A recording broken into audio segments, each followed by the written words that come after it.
Alright guys, welcome back to the channel. Today's video is going to be about the Jason Meade trial once again. The reason we're talking about the Jason Meade trial once again is because yesterday, February the 22nd, prosecutors, or the special prosecutors that were hired to come in and prosecute this case, announced that they're going to be retrying the case. The previous case was declared a mistrial because they had a hung jury. The jury could not come to a decision. I'm hearing anything between it was 9 not guilty to 3 guilty to 10-2. Those are the ranges of jury votes that I'm hearing from people. But regardless, there was a small handful of jurors that could not be convinced that Jason Meade's use of force was justified. Therefore, a mistrial was declared, and the special prosecutors that were hired in order to prosecute this case have announced that they are going to retry this case sometime, hopefully in 2024, so we can get this all out of the way. Now, why did they choose to retry this case? I'm here to tell you that the reason they're retrying this case is because of politics and because of money. And what I'm going to do today is going to lay out the reasons why I have that belief. And I believe that if you watch this video and you listen to and you look at the information I have to show you, there's absolutely no question that this is about money and politics. So the next story that I want to show you is this one that was published 2 days ago, February the 20th, 2024. It says, how much were special prosecutors in Jason Meade's murder trial paid? Rather than go through the article, I've got the figures right here in front of me. The first guy, I'm bad with names. His name is Tim Merkel. He was paid $212,000 to come in and prosecute Deputy Jason Meade. The next guy is, what's his name? Gary Schroyer. The guy looks like Beavis and Butthead here in the middle. Gary Schroyer, he was paid $123,000 to come in and prosecute Jason Meade. The third guy, this is a Seth Stroughton, I believe is his name. He is not a prosecutor. He was an expert witness that was paid to come in and testify against Jason Meade. I want to spend a little bit of time right here talking about these two clowns, because the amount of money that they're being paid is very significant when you take into account how much people who work at the prosecutor's office are currently being paid. I have some information because through my social media connections and the things that I've done over the last few years, I've made a lot of friends. A lot of the friends that I've made over the last few years are people that used to work for the Franklin County Prosecutor's Office. I have a variety of years of experience of friends that worked for the office. I have one of my friends that goes to the same gym as me. He approached me one day and let me know that he watches my videos. Let me know that he believes that I'm spot on with my analysis of a lot of these things, and that he used to work for the Franklin County Prosecutor's Office prior to Gary Tyack taking over. He worked there for about 5 years. I have another friend that worked there for 8 years and another friend that worked there for 12 years. One thing that I have been told by all three of these people is that nobody at the Franklin County Prosecutor's Office gets paid $212,000. My friends that work at the prosecutor's office said that they're getting hired at a range somewhere between $45,000 and $55,000.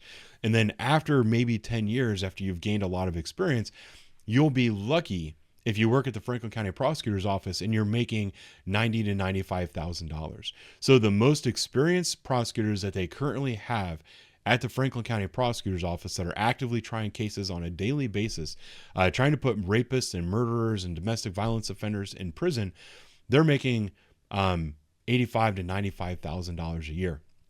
They're choosing to do this work rather than go into the private sector where they can make significantly more money. So what the prosecutor's office did in this particular case is they went out and hired special prosecutors. They said that, hey, we have a duty to defend the sheriff's department in civil suits and all this other stuff. So rather than taking part in the criminal investigation, we're going to have a special prosecutor come in, and we're going to hire outside attorneys to come in and do this trial. So they hired these two guys that once upon a time back in the day, they worked for the prosecutor's office. They said, these guys have prosecution experience. We're going to hire them to come in and run this trial. This guy right here, he is an expert witness at testifying against police officers. He's one of the people that helped put Derek Chauvin in prison. He was paid $10,587 to come up to Columbus and testify against Jason Meade. One thing that you should also be made aware of is that these numbers only reflect dollars that were spent prior to the end of 2023. So these do not incorporate the amount of money that was spent during the trial to get these guys to testify. This $10,000 figure for the expert witness, I'm being told, is actually closer to $26,000. I believe that to be an accurate representation of the amount of money that he was paid to come up and say that he disagrees with Jason Meade in this particular case. But I don't have the numbers in black and white, so I'm unable to publish them. Now, why do I say that this is because of politics and because of money? The next story that I want to show you is the story about Franklin County Prosecutor and the Franklin County Prosecutor's Office. In 2020, remember, this was the summer of love. This is the summer of the riots and the destruction and George Floyd and all of that stuff. It was the summer of the Trump presidential election. There was a lot of political turmoil that year. Ron O'Brien was the Franklin County prosecutor for 24 years. He had a very successful career as a prosecutor, had a very good track record as a prosecutor.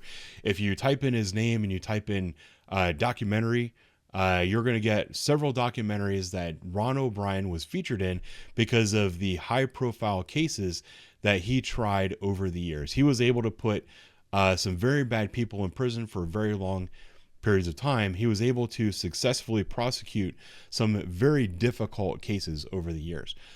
In 2020, with the Summer of Love and all the politics that came from it, a Democrat randomly came forward to challenge him. That was Democrat Gary Tyack, a former judge in Franklin County. Gary Tyack did not have to go out and campaign, didn't have to do anything.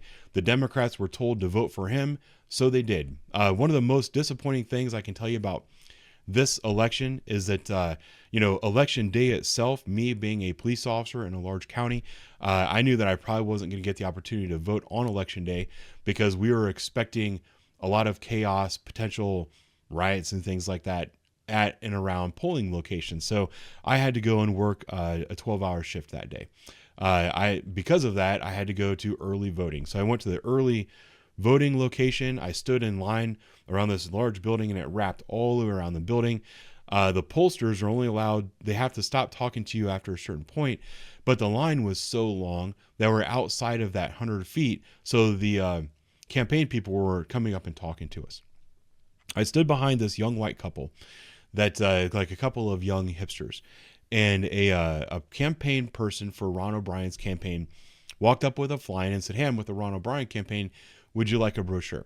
And they said, "No, we're voting for Gary Tyack." Then that campaign person walked away, and this young couple turned and they started talking to each other, and they said, "You know what? I don't know anything about Ron O'Brien. I've never heard his name before. Maybe we should get his brochure and read about him, because what if he's actually okay?" These people were voting in an election, and they were voting against the prosecutor who had been the prosecutor for 24 years in the county. And they were so uninformed that they didn't know who he was. Rather, they were voting for Gary Tyack, who had never gone out and campaigned, never done anything other than sit in his house because he was recovering from a stroke at the time. That's how incredible this election was, and the power of politics that took over. Now, once Gary Tyack took office, he was interviewed by a local reporter, once again, Lacey Crisp, and I'm going to go ahead and play right now a little clip of what he had to say when he was interviewed by Lacey Crisp. We need to get the message out that if you do succumb to the temptation to shoot, then we will end up penalizing you, maybe even sending you to prison. So there you have it. The reason that Gary Tyack ran for prosecutor in Franklin County is because he wanted to send a very clear message to police officers that if you succumb to the temptation to pull the trigger, we will prosecute you and try to put you in prison. That is the very clear message that Gary Tyack sent to police officers. He didn't say anything about justified or unjustified shootings, didn't say anything about shootings where officers were trying to defend themselves from attack. He just said, if you succumb to the temptation to pull the trigger, we're going to prosecute you. If you ask me, that would be a very clear bias against police officers and not somebody that should hold a position like the prosecutor of a county. Now, with that in mind, when the Jason Meade shooting happened, because Gary Tyack was elected in November of 2020, the Jason Meade incident happened November 4th, 2020. So this happened immediately after Gary Tyack was elected. So he was determined to make sure that this goes to a criminal trial. He was determined to try to put Jason Meade on trial because he succumbed to the temptation to pull the trigger. Even though Jason Meade is testifying that the person he pulled the trigger at was pointing a gun back at him, and all the evidence on scene suggests that Jason Meade is telling the truth, none of that matters because Jason Meade succumbed to the temptation of pulling the trigger. So what did Gary Tyack do? Gary Tyack contacted some of his old buddies. He said, hey, I will pay you guys a lot of money if you agree to come back and try this case. So these guys that are now in the private sector are getting paid a lot of money to come and try this case in Franklin County because they are determined to punish Jason Meade for defending himself, because while defending himself, he succumbed to the temptation to pull the trigger. Now, this amount of money that's being paid, a lot of people might say, well, these are experienced, competent attorneys. They deserve to get paid. This is very normal stuff. No, this is not very normal stuff. This is not how things normally work. As a matter of fact, I've got another picture here, and this is from Ron O'Brien himself. I saw this on his Facebook page, and he's putting a headline of how much money prosecutors were paid to try this case. And then he put below, experienced Attorney General Special Prosecuting Unit cost $0. So what he's saying is that Gary Tyack could have just contacted the state attorney general's office and they would have appointed a special prosecutor free of charge as a service that the attorney general's office provides to local governments. Here's what I did. I already told you that I have some friends that used to work for the prosecutor's office. I have a variety of friends that are prosecutors and lawyers and all that other stuff. I contacted them and I verified this information. I found out that it is in fact true. If you need a special prosecutor, all you have to do in the state of Ohio is contact the Attorney General's office. They will assign one to you. Here is the webpage for the Attorney General's office where you go and you request special prosecutors. The reason that Gary Tyack said he needs to have a special prosecutor assigned to this case is because of the conflict of interest. It says, we represent the sheriff's department. I can't really try a case against a sheriff's deputy. So in order to make it look unbiased and all that other stuff, to make sure there's no conflicts of interest, we're going to hire a special prosecutor. Well, if you go to the special prosecutors section of the Attorney General's webpage, it talks about how they have experienced trial attorneys that have multiple felony trials. They specialize in overly complex trials, difficult trials, this, that, and the other thing. Down here is the form where you request one of these special prosecutors. You put in your county. We'll just put in Drake County for now. Requesting authority, the prosecutor, type of assistance you are requesting, conflict. Whoops. So you can put in there, hey, there's a conflict of interest. So we're requesting a special prosecutor. And then you put in a date, some details, the suspect information, what stage is the case in, all of this stuff. And then you submit that to the Attorney General's office and they will assign a special prosecutor to that case. This is the way to get a non-biased, independent special prosecutor assigned to a case. That's not what Gary Tyack wanted to do.